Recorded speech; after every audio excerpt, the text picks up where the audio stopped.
Inquérito finalizado. Polícia Civil conclui investigações sobre o desaparecimento e a morte do casal Walter e Araceli, em Biguaçu, na Grande Florianópolis. Operação Carga Fracionada. Polícia Federal combate grupo criminoso catarinense que atuava no tráfico de drogas e da lavagem de dinheiro.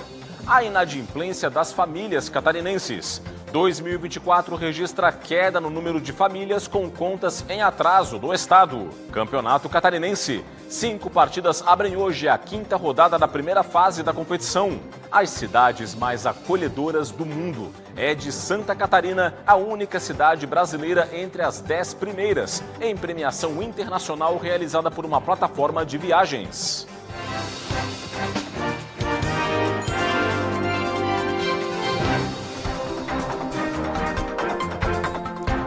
Olá, uma boa noite para você. O Band Cidade desta quarta-feira começa com a fiscalização de veículos estrangeiros em Santa Catarina. Nesta quinta-feira, o Departamento Estadual de Trânsito, o DETRAN, e a Polícia Rodoviária Federal vão promover uma ação de vistoria com foco na cobrança de débitos de veículos de fora do país. O repórter Gabriel Felipe tem as informações. O Departamento Estadual de Trânsito de Santa Catarina e a Polícia Rodoviária Federal estão fazendo uma operação conjunta com foco na cobrança de débitos de veículos estrangeiros. A ação acontece em pontos estratégicos, na BR-101 em Araranguá, no sul do estado, e também na BR-282, na região de Xanxerê, no oeste de Santa Catarina, justamente por serem rotas de retorno de turistas argentinos, paraguaios e uruguaios. Os veículos estrangeiros só podem deixar o país após terem todos os débitos quitados, conforme prevê o Código de Trânsito Brasileiro. As infrações acumuladas, tanto nesta temporada quanto em temporadas anteriores, devem ser quitadas em bancos ou lotéricas. A operação também inclui a fiscalização de outros itens de segurança do veículo e a distribuição de uma cartilha educativa em espanhol, onde os motoristas podem realizar a consulta de débitos através de um QR Code diretamente pela placa do veículo. Gabriel Felipe, para o Band Cidade.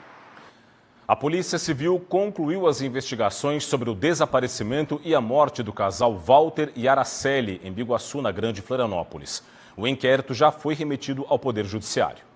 As investigações ficaram a cargo da Delegacia de Roubos e Antissequestro da DEIC. De acordo com as investigações, Walter Agostinho de Faria Júnior, de 62 anos, e Araceli Cristina Zanella, de 46 anos, foram vítimas de um latrocínio, roubo seguido de morte.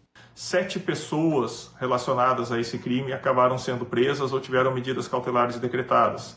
5 delas diretamente pelos crimes de latrocínio, associação criminosa, ocultação de cadáver e furto mediante fraude, já que cartões bancários das vítimas acabaram sendo usados depois que elas estavam sendo já mantidas em cárcere. As penas para esses crimes, daqueles diretamente relacionados ao latrocínio, podem superar 50 anos de reclusão. As investigações seguem em andamento. A Polícia Civil segue à procura dos corpos do casal. Walter e Araceli foram assassinados por causa de uma discussão sobre aluguel. Os crimes teriam ocorrido após o casal ir a um imóvel cobrar uma dívida de aluguel dos inquilinos. Para os investigadores, Walter e Araceli teriam sido mortos ainda no dia 11 de novembro, data em que o casal desapareceu. E a Polícia Civil indiciou o jovem acusado de matar a mãe e o padrasto em Itajaí, litoral norte do estado, crime que ocorreu em novembro do ano passado. Ele cometeu o duplo homicídio para ficar com a herança. Walter Gonçalves, de 24 anos, foi indiciado por homicídio qualificado por motivo torpe e por asfixia. Com isso, o jovem que estava preso temporariamente teve a prisão convertida em preventiva. Segundo a Polícia Civil, na madrugada do dia 23 de novembro do ano passado, ele assassinou a mãe, Suzimara Gonçalves de Souza, de 42 anos, e o padrasto, Pedro Ramiro de Souza, dentro de casa onde moravam. As vítimas foram encontradas pela polícia com as mãos amarradas e com sinais de estrangulamento. O jovem e um comparsa que segue em investigação são acusados pelo crime. O próprio Walter ligou para a polícia para relatar o ocorrido. De acordo com a investigação, as roupas usadas no dia do crime foram encontradas na casa de Walter. Para a polícia, o jovem matou a mãe e o padrasto para ficar com a herança, já que seria o beneficiário se os dois morressem. O casal Pedro e Suzimara estava junto há 11 anos. Os dois tinham um comércio e 16 kitnets que eram alugadas. Policiais civis cumpriram hoje 6 mandados de busca e apreensão em endereços residenciais e profissionais do cirurgião plástico Marcelo Evandro dos Santos, investigado por lesão corporal gravíssima contra uma paciente. Você acompanhou esse caso aqui no Band Cidade. As buscas foram cumpridas em Florianópolis e em Balneário Camboriú. Foram apreendidos celulares, computadores, cartões de memória e documentos. 2 veículos foram apreendidos por decisão judicial. A Justiça também bloqueou 10 milhões de reais entre dinheiro, imóveis e veículos para impedir que o suspeito não dilapide o próprio patrimônio, para evitar pagamento de indenização às vítimas. Marcelo Evandro dos Santos é investigado pelos crimes de lesão corporal grave e gravíssima, dano psicológico, perseguição, crimes contra as relações de consumo e crimes tributários. Até o momento, além da advogada Letícia Mello, outras 15 vítimas procuraram a polícia para denúncias contra o médico. Marcelo Evandro dos Santos nega as acusações. As polícias rodoviária federal e militar rodoviária realizaram 2 apreensões em rodovias federais no oeste do estado. Teve maconha apreendida em Chapecó e vinho descaminhado em Irani. Na BR-282, em Chapecó, os policiais rodoviários federais apreenderam 120 quilos de maconha. A droga estava em um carro abordado durante ação de rotina. Os tabletes da droga estavam no banco traseiro e no porta-malas do veículo. O motorista de 39 anos, preso em flagrante, disse que transportava o entorpecente de Foz do Iguaçu, no Paraná, para Palhoça, na Grande Florianópolis. Ele foi levado para a Polícia Civil de Chapecó. Já em Irani, entre as BRs 153 e 282, as 2 polícias rodoviárias apreenderam 600 caixas de vinho de origem argentina importadas de forma irregular, o que caracteriza descaminho. Os agentes abordaram um caminhão-trator acoplado a um semi-reboque com placas de Erechim, no Rio Grande do Sul. O motorista de 52 anos disse que transportava leite para São Paulo. Mas após a busca, foram encontradas as caixas de vinho. O motorista foi levado para a Polícia Federal de Chapecó e a mercadoria apreendida. Também no Oeste, a Polícia Federal deflagrou hoje a 2ª fase de uma operação para combater um grupo criminoso envolvido com o tráfico interestadual de drogas e a lavagem de dinheiro. Além de Santa Catarina, foram cumpridos mandados também no Paraná. A operação foi deflagrada pela Polícia Federal do Mato Grosso do Sul. Foram cumpridos 4 mandados de prisão preventiva e 4 de busca e apreensão. 2 pessoas foram presas em Xanxerê e uma em Coronel Freitas, cidades do oeste do estado. Nestes 2 municípios também foram cumpridas buscas. Em Maringá, no Paraná, uma pessoa foi presa e uma busca foi cumprida. A Justiça Federal de Deodápolis, no Mato Grosso do Sul, também determinou o sequestro de R$ 873 mil em imóveis e valores em contas bancárias. As investigações começaram há cerca de 1 ano após uma prisão em flagrante de um homem com 200 quilos de cocaína em Deodápolis. O veículo seguia para os estados de Santa Catarina e Paraná. Ao longo do inquérito, a Polícia Federal identificou um grupo criminoso no oeste catarinense que usava estabelecimentos comerciais para o tráfico de drogas e a lavagem de dinheiro. A primeira fase da Operação Carga Fracionada foi deflagrada em maio de 2024. A Polícia Militar Rodoviária identificou o jovem que morreu em um acidente na SC 370 em Urubici, na Serra Catarinense. Vinícius da Cruz Alano, de 20 anos de idade, foi velado na capela mortuária da cidade e sepultado no cemitério da Consolação, também em Urubici. Ele era motoboy. Nesta terça-feira, Vinícius pilotava uma motocicleta que bateu de frente em um carro na SC 370, no bairro Esquina, em Urubici. O jovem foi encontrado pelos socorristas em parada cardíaca, com fraturas e ferimentos pelo corpo. Após as tentativas de reanimação, Vinícius não resistiu aos ferimentos. O motorista do carro, de 33 anos, não se feriu. As causas do acidente vão ser investigadas. A seguir no Band Cidade, a análise política de Cláudio Prisco Paraíso e veja também: inadimplência das famílias catarinenses termina 2024 como a 7ª menor entre os estados brasileiros. Os detalhes logo após o intervalo. Continuem com a gente. De volta com o Band Cidade para falar de política. Cláudio Prisco Paraíso chega agora com o comentário de hoje. Olá, Prisco, boa noite para você. Boa noite, Rodrigo. O governo Jorginho Melo já tem uma nova estrela no colegiado e responde pelo nome de Kennedy Nunes, ex-deputado remanejado da diretoria-geral do Detran para a Casa Civil. Aqui temos uma foto deles. Vale lembrar, era o candidato ao Senado de Jorginho, que acabou atropelado pela imposição do nome de Jorge Seife por Jair Bolsonaro. E ele, como secretário e novo articulador político do governo, já entrou em campo. Tanto é que já convidou o líder do governo na Assembleia. Seria quem?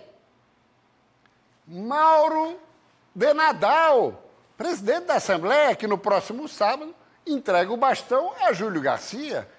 E dentre os deputados MDBistas é aquele mais ligado ao PSD e ao próprio Garcia. Então, uma jogada estratégica, trazer Mauro para a liderança do governo, sem preocupada por um liberal nessa primeira metade do governo Jorginho Melo. Próximo telão. Aí nós temos os MDBistas. Gerry Comper, que já está na infraestrutura, Emerson Stein, deputado que iria para o meio ambiente e economia verde, e a agricultura ficaria entre Carlos Chiodini, deputado federal, ou Antídio Lunelli, estadual, ambos de Jaraguá e muito vinculados. Antídio já havia aceito e depois declinou. Agora, a cotação estava para quê? Para Carlos Chiodini. Mas ele pode vir, no próximo domingo, a ser eleito secretário na mesa diretora da Câmara dos Deputados em Brasília, ou mesmo assumir a relatoria do orçamento da União. Se isso ocorrer, aí Antídio seria pressionado para aceitar. Vamos observar o desenrolar dos acontecimentos. É com você, Rodrigo. Obrigado, Prisco. Vamos em frente. O assunto agora é a inadimplência das famílias catarinenses. Dados da Federação do Comércio do Estado, a FEComércio, e da Confederação Nacional do Comércio apontam que o total de famílias com contas em atraso caiu em Santa Catarina em dezembro de 2024. Segundo a pesquisa de endividamento e inadimplência do consumidor realizada pela Confederação Nacional do Comércio, a taxa de famílias catarinenses com contas em atraso recuou de 27,3% em dezembro de 2023 para 21,8% em dezembro de 2024, queda de 5 pontos percentuais e meio. Com isso, o estado que tinha o 14º maior percentual de famílias inadimplentes entre os estados do país, agora tem o 7º menor indicador do Brasil. A queda foi na contramão da média nacional, que subiu de 28,8% para 29,3% no mesmo período de comparação. No percentual de famílias endividadas, houve redução entre dezembro de 2023 e dezembro de 2024, de 80% para 74,6%. Com isso, Santa Catarina tem a 10ª menor taxa de famílias com dívidas entre os estados do Brasil. Para a Confederação Nacional do Comércio e a Federação Catarinense do Comércio, os dados indicam que 2024 foi um bom ano para a economia catarinense. Já em Blumenau, um mutirão promovido pela Prefeitura Municipal pretende colaborar para colocar em ordem a situação fiscal dos microempreendedores individuais. Para começar o ano com as contas em dia, os microempreendedores individuais de Blumenau podem regularizar as pendências fiscais no mutirão realizado pela Prefeitura até o dia 30 de janeiro, próxima quinta-feira. O atendimento ocorre na Praça Central, na sede da AMP e na Casa da Cidadania, das 8 da manhã até as 4 horas da tarde. A iniciativa da Prefeitura visa proporcionar mais comodidade e agilidade aos empreendedores, além de desburocratizar e acelerar o processo para os empresários da cidade. Até agora, mais de 400 atendimentos já foram realizados.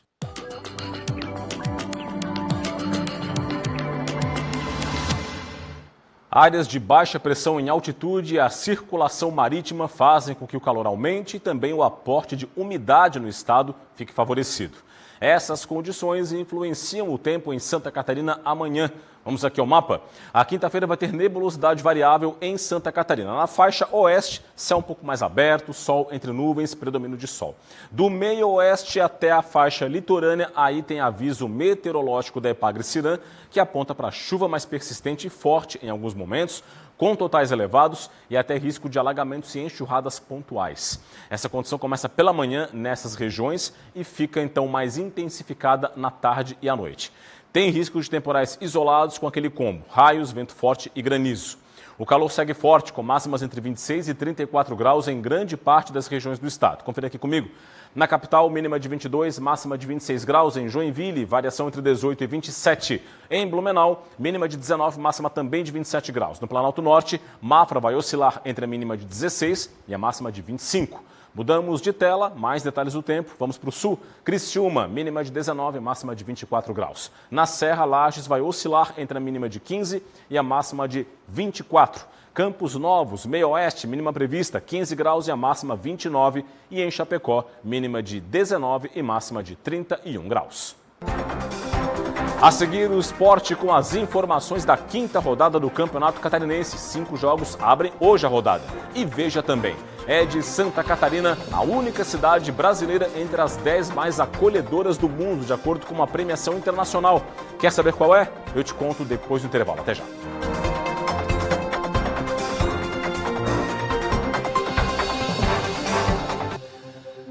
De volta com o Band Cidade, passadinha agora no portal TVBV Online para os destaques do momento. Olha só, dicas Band Verão, os cuidados com a pele. Reportagem do Flávio Júnior. Um especialista explica como se prevenir e tratar queimaduras graves. Olha só, o uso do protetor solar adequado. Tem também aqui mais para baixo, ó, como utilizar o protetor solar, dicas importantes para quem tem pele sensível, o que fazer quando acontecer uma queimadura solar. Tem muitas dicas e informações importantes que, claro, estão relacionadas com o nosso Band Verão. Com toda certeza você acessa o portal e tem todos esses detalhes. Mas tem muito mais aqui no portal tvbv.com.br, nosso TVBV Online. Tem aqui, ó, saiba quais são os próximos torneios de João Fonseca após o Australian Open. Brasileiro é sensação. Saúde inicia a distribuição de testes rápidos para dengue aos municípios. Tem também aqui, ó, Neymar pode ganhar até 6 milhões de reais no Santos. Tem aqui, caminhão perde o controle em descida e alaga, ou melhor, atinge casa em Florianópolis. Mais para baixo aqui, ó, Joinville amplia cadastro de animais e aumenta o número de castrações. Bombeiros. Homem é resgatado pelos bombeiros após ficar preso em buraco no assoalho. Tem um incêndio que atingiu um apartamento em Jurerê, norte da ilha, aqui na capital do estado. Tudo isso, claro, além dos nossos colunistas, que estão aqui, ó. Cláudio Prisco Paraíso, o Léo Coelho, o Paulo Chagas e o Robson Requisiga. É muita informação que você acessa da maneira mais simples possível. É só escanear o QR Code que já está na sua tela, tá aqui, né? Aqui na telinha, tá aqui, ó.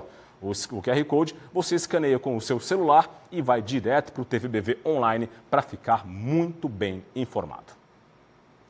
E por falar nesse assunto que eu tratei agora aqui do portal de Joinville, a Prefeitura implementou um sistema de cadastro de animais microchipados e aumentou então o número de castrações e adoções. Confira. A microchipagem animal em Joinville faz parte do Programa Municipal de Proteção Animal. Em 2024, mais de 12.700 animais receberam o microchip. Uma maneira que o município encontrou para controlar a população de cães e gatos, garantir assistência e castração, além de fiscalizar as adoções e casos de abandono. Como o abandono de animais é crime, a gente não tinha como criminalizar isso sem que a gente identificasse o tutor. Então, a campanha de microchipagem, os mutirões que a gente vem fazendo nos últimos 2 anos, eles têm ajudado muito o município a saber onde estão os animais nos bairros, a quantidade de animais, e nos ajudou a fazer um censo animal, né? Porque com esses números a gente consegue também trabalhar com políticas públicas. Para fazer todo o controle, a cidade implantou um sistema de informações para cadastrar os animais microchipados. Por meio de uma lei municipal, o cadastro se tornou obrigatório, tanto para os animais atendidos pelo Centro de Bem-Estar Animal, como clínicas conveniadas e até mesmo aqueles que recebem atendimento em clínicas particulares. Campeonato Catarinense, 5 partidas abrem hoje a 5ª rodada da primeira fase da competição. Daqui a pouquinho, às 7h30 da noite, o Barra, 9º colocado no estadual, enfrenta o Lanterna Hercílio Luz, na Arena Barra FC, em Balneário Camboriú. As duas equipes ainda não venceram na competição. O Barra tem 4 empates em 4 jogos. O Hercílio Luz tem 1 empate e 2 derrotas em 3 partidas. E 2 partidas estão programadas para as 8 horas da noite. Em Brusque, os donos da casa na 10ª colocação recebem o Caravaggio, penúltimo colocado, jogo programado para o estádio Augusto Bauer. No mesmo horário, no estádio Orlando Scarpelli, o Figueirense tenta contra o Concórdia a 2ª vitória consecutiva no estadual.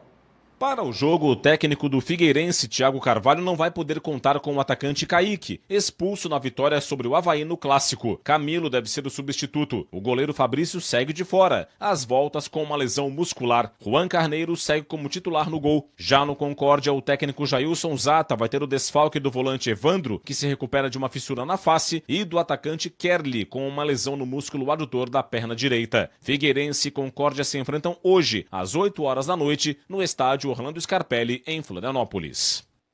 Às 8h30 da noite, em Xanxerê, no oeste do estado, a Chapecoense encara o Avaí. 2 equipes que vêm de derrotas em duelos contra rivais tradicionais. Na Chapecoense, o técnico Gilmar Dalpozo deve ter o desfalque do lateral direito Mailton, ainda no departamento médico. Gabriel Inocêncio deve ser mantido na equipe titular. O volante Jimenez segue em tratamento e ainda não fez a estreia pelo time do Oeste. No Avaí, o treinador Anderson Moreira vai ter os desfalques dos atacantes Aleph Manga e Garcês e do volante Barreto. Os atletas não viajaram com a delegação e estão de fora da partida. Chapecoense e Avaí vêm de derrotas no estadual. O time do Oeste perdeu o duelo regional com o Concórdia. Já o Avaí perdeu o clássico para o Figueirense na ressacada. Chapecoense e Avaí se enfrentam hoje às 8h30 da noite no estádio Josué Anoni, em Xanxerê, local no qual a Chapecoense tem mandado as partidas durante a reforma da Arena Condá. E às 9 horas da noite, mais um duelo entre os mais tradicionais do Campeonato Catarinense. Criciúma e Joinville, duelo norte-sul. Os 2 times se enfrentam no sul do estado. Para a partida desta noite, o técnico do Criciúma, Zé Ricardo, não vai poder contar com o atacante Thalisson, que não foi relacionado. O também atacante Eric Popó volta a ficar à disposição depois de ficar de fora dos últimos 2 jogos. No mais, o time deve ter poucas mudanças em relação ao empate com o Barra. Pelos lados do Joinville, o técnico Emerson Maria perdeu Kennedy fora do restante do campeonato devido a uma fratura no tornozelo. Júlio César segue fora com lesão muscular. O novo reforço, o atacante Juninho, ainda não está regularizado e também é desfalque. Criciúma e Joinville se enfrentam hoje às 9 horas da noite no estádio Heriberto Wilson. E a cobertura completa, gols, principais lances, as reportagens, as entrevistas, tudo sobre esses 5 jogos que abrem a 5ª rodada do estadual, você confere amanhã, 12h30, com o meu amigo João Paulo Cardoso no Jogo Aberto SC. Não perca! Imagens agora de Florianópolis, a capital de todos os catarinenses, na sua tela. Pontes que fazem ligação entre ilha e continente neste momento. Tráfego bastante intenso para quem deixa a ilha pela ponte Colombo Salles. 25 graus é a temperatura. Uma garoazinha bem fraquinha nesse momento, nesse início de noite na capital de todos os catarinenses. E é isso, ficamos por aqui com o Band Cidade. Reveja as nossas reportagens, acesse TVBV Online, QR Code na tela. Vem aí o Jornal da Band. E para você de casa, um forte abraço, muito obrigado pela audiência, uma boa noite e até amanhã. Tchau, tchau.